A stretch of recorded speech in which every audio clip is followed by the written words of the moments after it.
Good Friday morning, Quad Cities. Very busy day ahead of us as we track in a significant risk for severe thunderstorms. Before we get to that and the timing, I want to remind you, YouTube Live. I will do that again this morning at 9 o'clock. You can find the link at WQAD.com by hitting the weather tab, or just go to youtube.com and search for WQAD News 8. That'll be an opportunity for you to join me for a severe weather discussion. Plus, I'll answer any questions you may have about today's storms. Nothing has really changed in terms of the intensity forecast. Still a threat track level 4 out of 5 for the entire Quad Cities, though we've seen a couple of changes when it comes to the timing. More on that in a second.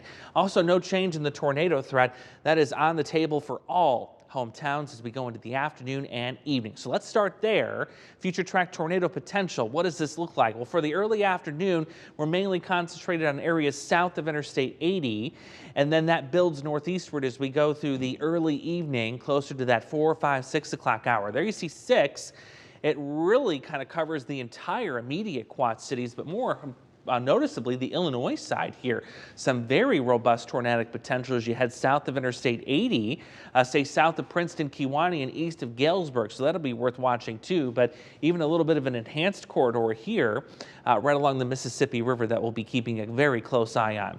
So the timing, I've moved this up a little bit. I'm going to go 1 to 7 o'clock now because there is that potential for an earlier round of thunderstorms to come in here, giving us 2 rounds. And I'll show you what that looks like here in a second. But there you see 4 out of 5 for your damaging winds, 70 plus miles per hour. 2 out of 5 for hail, potentially up to the size of tennis balls.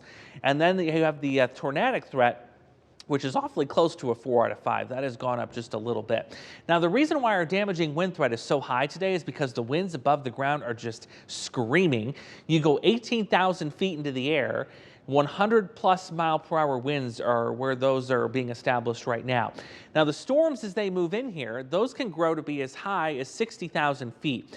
And what those can do, if they get strong enough, is they can latch onto these winds right here and try and pull them down to the ground. And notice even at 10,000 feet, we're at 89 miles per hour.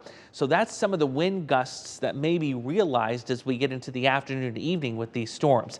So let's go through future track. And I'm going to step aside for a second because I want to pause this at a certain time point. The morning is quiet, but as we get into the early afternoon, this is the scenario that we're going to be watching.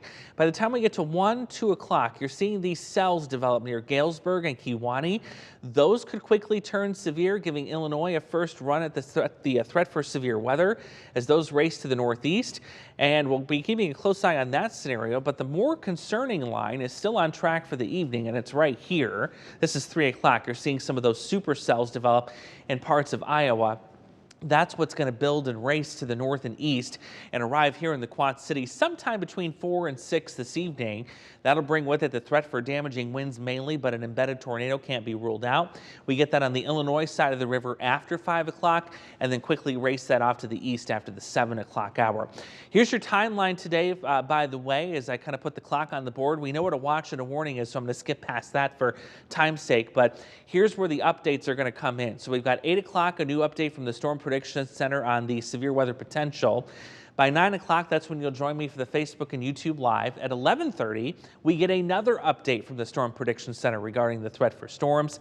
And then by 3 o'clock, that's when we should easily be seeing some rapid storm development as they move from west to east. Today, some of the things to keep in mind. Do you have a family communication plan? What happens if you get separated and the cell phones go down? You want that central meeting place where you guys can be reunited. Know where you're going to take shelter, whether it's at home, school, or work. And also, when you do take shelter, you're going to have to do it fast. Storms are going to be moving at about 50 to 70 miles an hour. Don't rely on the outdoor storm sirens. Those always don't go off in every single case, and they're meant for people that are outside. You're not meant to hear them inside. Do you live in a mobile home? That is the last place you want to be today. If you can, stay with a friend or a family member until these storms pass later this evening, because that is not adequate shelter for the strength of the winds that are going to be coming in today. There's a reminder of where you should be sheltering in your home. If you have a basement, that's best. If you don't, that's okay. An interior room away from windows. If it's a bathroom and you've got a bathtub, inside that with a mattress over top of your head and your body, that's your best protection if a tornado is bearing down on your location. I will take your questions via our text service, 309-304-0888 until noon today. Whatever question you have about severe weather, you can send it there and I'll get you a response really shortly to get you an answer. Heads up, the weekend is going to be quiet, but early next week, there's already a threat track level 3 out of 5 for severe weather on Tuesday.